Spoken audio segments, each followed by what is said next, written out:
Thanks, baby.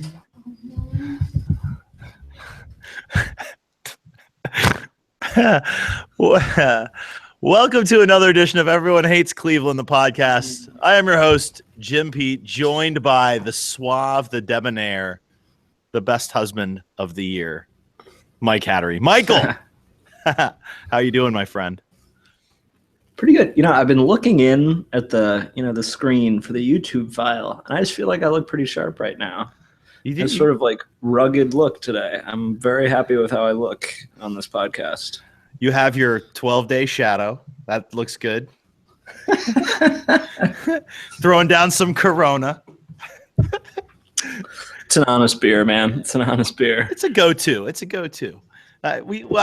Someday we're going to have that infamous beer podcast, and I'll tell you what I think of Corona, but not today.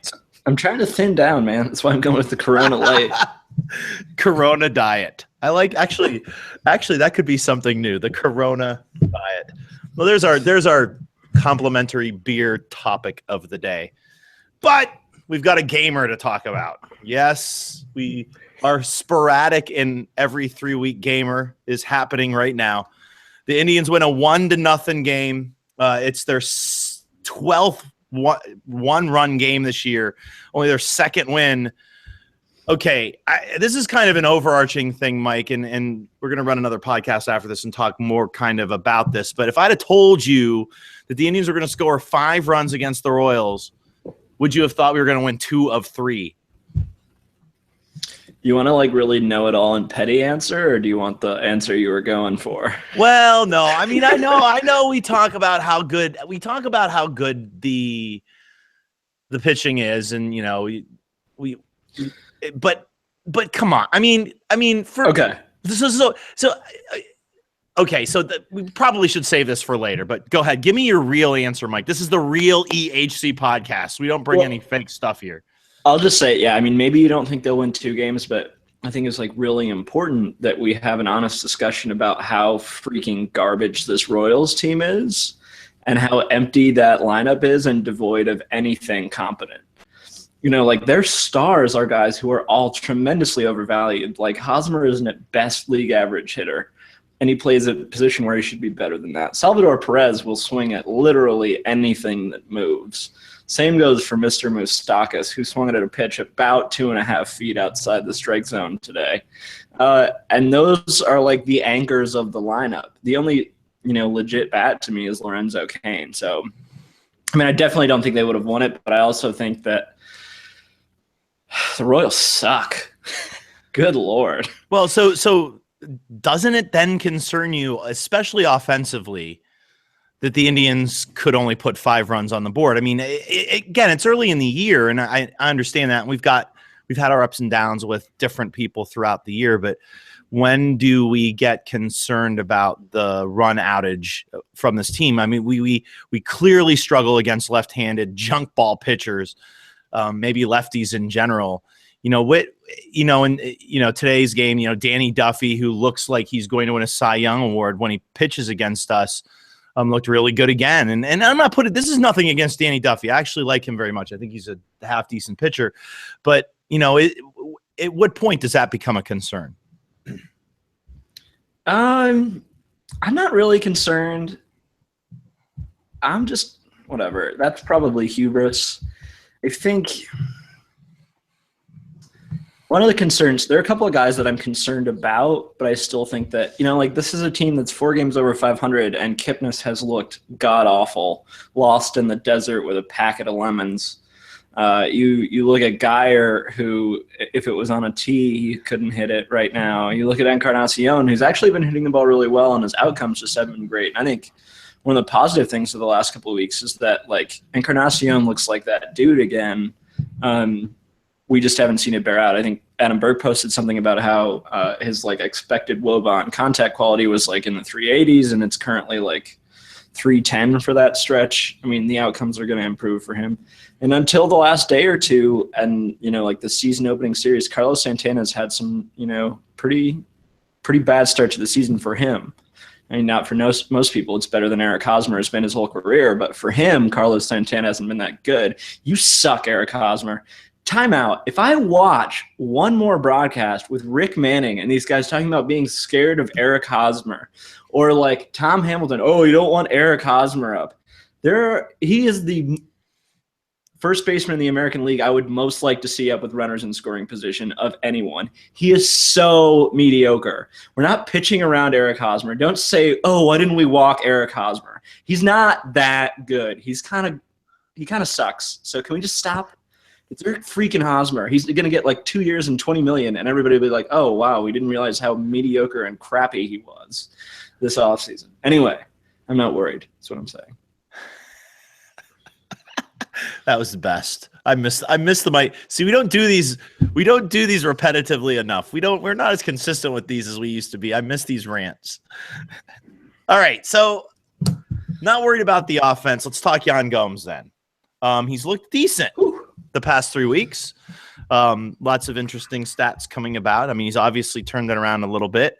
Obviously 13 games or 14 games now is not a sample size. But obviously good signs from Yan Gomes. Is this something, I mean, hard contact is up. Is this something that you could see trending for more than just a couple of weeks, Mike? Yeah, and I think he's just commanding the strike zone like he never has in his entire career.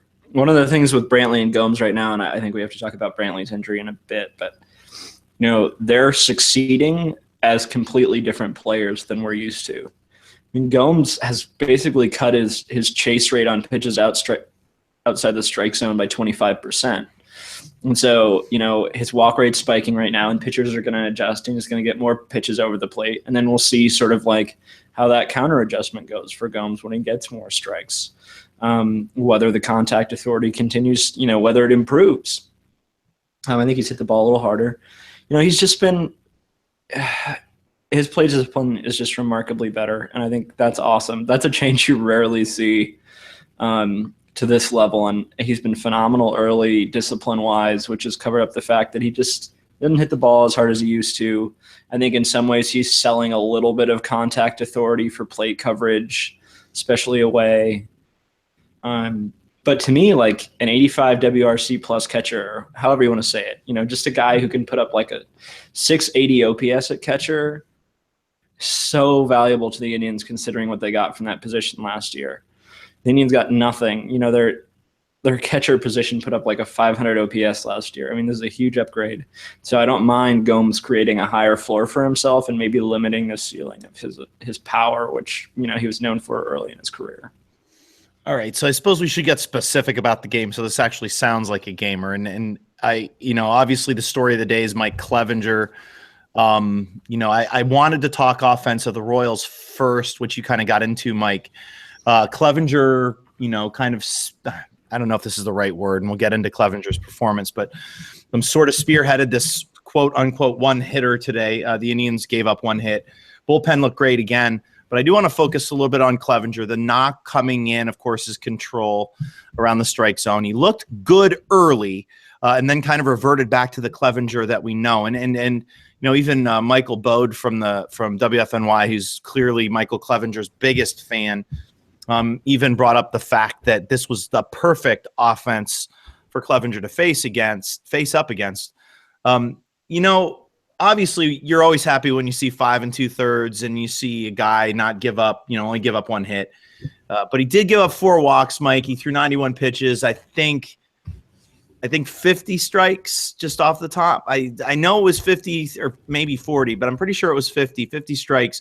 I'm obviously still struggling with control. Is this just who Mike Clevenger is? I mean, I saw some very intriguing comparisons to him based on age and where he's at. Of course, I saw the one that made me laugh the most was the Corey Kluber comparison because of age and where they're at the same time. But it seems like whenever Clevenger makes that step from AAA to major leagues, he even a little bit more control he seems to have in AAA seems to go away. I mean, is this, if he's pitching against the Cubs, I mean, is this a one hitter? No. This is the really tough thing. I think, like, in some ways, the Clevenger start was It was great. The outcome was great. I'm not any more confident in Clevenger going forward than I was 3 months ago in spring training, just because he walked 4 dudes against a lineup that has the third lowest walk rate in Major League Baseball. This is a really free swinging team. It's not patient and doesn't command the strike zone, and he still struggled to command the strike zone. So, in terms of outcomes, he was really lucky today. And everybody sort of like they rush to say, "Oh, he's pitching one of those Salazar games where he strikes out more guys," and like, yeah, that's great. He's striking out dudes, but he's also like walking 4 5 2/3, and Salazar is striking out 12, not like 6. Okay, there's a difference here. Second thing is his contact profile is just not that good. He gives up too many fly balls. I like Clevenger a lot, but I'm not that encouraged. And I think everybody's ready to say, oh, we can pull Bauer from the rotation. Clevenger's ready to go. And like, no, like Bauer's peripherals are fine. He's going to work his way through. He's frustrating, but he's going to give you 200 innings.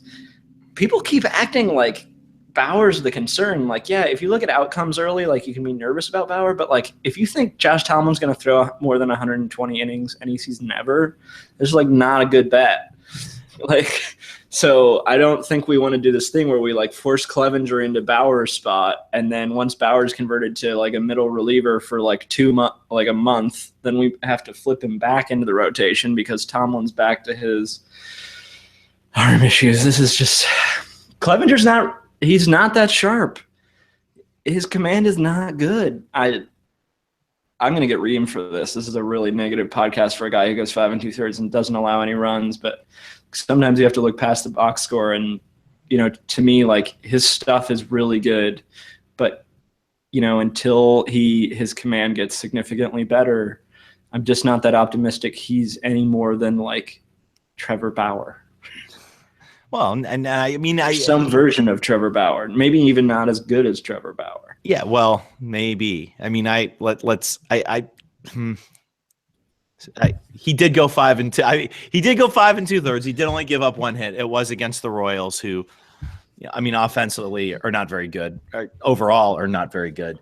I agree 100% with you. It's not a negative. It's just realistic, and I know that people don't like that nuance. Such as life. Brian Shaw, I don't want to dive too much into the bullpen, Mike, because we've got a full podcast coming up where we'll talk a lot about the bullpen. Brian Shaw, who's had those sketchy moments that I guess he's known for over his entire career where he'll look great and then not look so great. But today he was absolutely dominant, 4 Ks. I think he struck out all the batters he faced. Perfect appearance. Good, obviously, a good sign from Brian Shaw. So I'll of course, as we do, while it should all be positive, I'll do the plus and minus here. He looked great, Mike. I loved seeing him in that inning and a third. Obviously, 4 Ks. Is it already time to get concerned with usage for Shaw, though? He's already leading the team in appearances. I mean, this is a guy who every year is getting used a ton. I mean, all that right now he's, I think, leading the league in appearances. I'm not 100% sure on that. I had that written down at one point in the past couple of days to talk about. But, he looked great today. I mean, I don't know. Is he just the guy we just go ahead and just use the hell up and because we got a bunch of other guys there? If we had a bunch of other guys there, I would agree. But no, I feel like I need to put like some sort of analytical moratorium on myself discussing Brian Shaw because he constantly confounds me. I don't really know what he is. To me, he is just like a league average 7th inning reliever, and that's fine, but like it's okay if I get pissed at him because he's league average and he's got a pretty simple 7th inning job. And he was great today, but he's still walking a ton of dudes. He is never up in counts. And that's not fun to watch. And it's also super risky. It's a risky profile. So, I mean, great. But I guess, the point here is, again, we see the Shaw, Miller, Allen kind of triumvirate. We'll get into the bullpen later, but, Nick Goody is a guy that you've talked about. I mean, Dan Otero seems like, where in the hell is Dan Otero? I don't know where he is. Zach McAllister, he's like the guy now that, like, I don't know, he's out in the bullpen wearing funny hats and stuff. I just made that up. He's not really doing that. Like, his bullpen is literally set up to make guys disappear, and in a good way. I mean, I don't, but is Brian Shaw just going to be the guy until? I mean, he's just the guy, right? Like, you say seventh inning guy, and he is the seventh inning guy, but there's sometimes he's the eighth inning guy. There's sometimes he's the ninth inning guy. And again, I guess we're being negative for a guy. I guess this is typical EHC. I guess we're being negative for a guy who looked great today, but I don't know. All the concerns are there. I guess my angst is still there. I mean, he's not losing that spot. I mean, there's positive. I mean, we see Goody a lot, but it's going to take a lot to get Shaw out of that role, isn't it? Yeah, I mean, Shaw, I guess, like, he was so good in the playoffs last year that he sort of, like, earned the right to really butcher it before he was forced out, I suppose. So that's fine. I mean, I would point out that, like, he hasn't allowed a home run this year, and that's traditionally been a problem for him the last 2 years, and his walk rate's higher than ever, and we haven't seen him really get punished with a home run recently, so I'm not super optimistic. He's fine. He's just fine. You like go on Twitter and, like, if you ever criticize shots, like, he's been so good, and it's like, no, he's not. He's just fine. Like, he does his job, and that's fine. He's confident, but, like, I don't care. Great, 4Ks. Hey, do me a favor.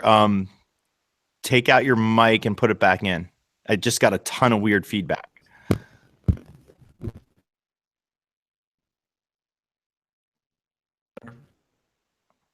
Yo. Oh yeah, you're good. You're good. Okay. All right. As we wrap things up, Mike, any takeaways from today's game, offensively, defensively? Santana 3 for 4. We already talked about him looking good. A Geyer got 2 hits today, kind of taking over for Michael Brantley, which is kind of how we probably should wrap things up. Brantley sprains his ankle today. We'll talk a little bit about Brantley overarching in our next podcast, but concerns about the ankle. It just seems to be, we've got this different looking Brantley this year. Power's there, but he's striking out a little bit more than normal. Now I've got this ankle issue. It's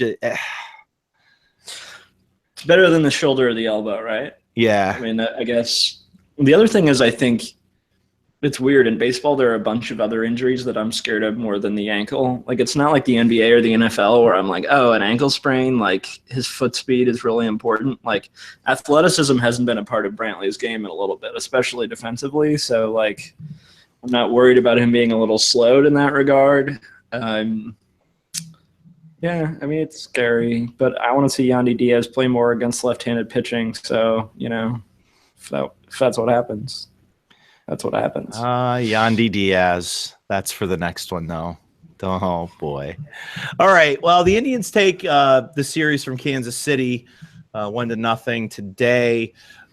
Very interesting series in which we saw Salazar, Tomlin, and Clevenger win a series in which the Indians only scored 5 runs. But thank goodness for podcast gamers, because now my write-up can only be 400 words. Yes, I'll be cutting that out. All right, on that note, we're going to close up shop here. My goal this month is 8 podcasts. Someone threw down the gauntlet that said that I'll get mocked unless I do 9 podcasts, so now I'm doing 7. That is it. And on that note, we'll close up. Thanks for joining us. We will be back sooner than you think. Peace.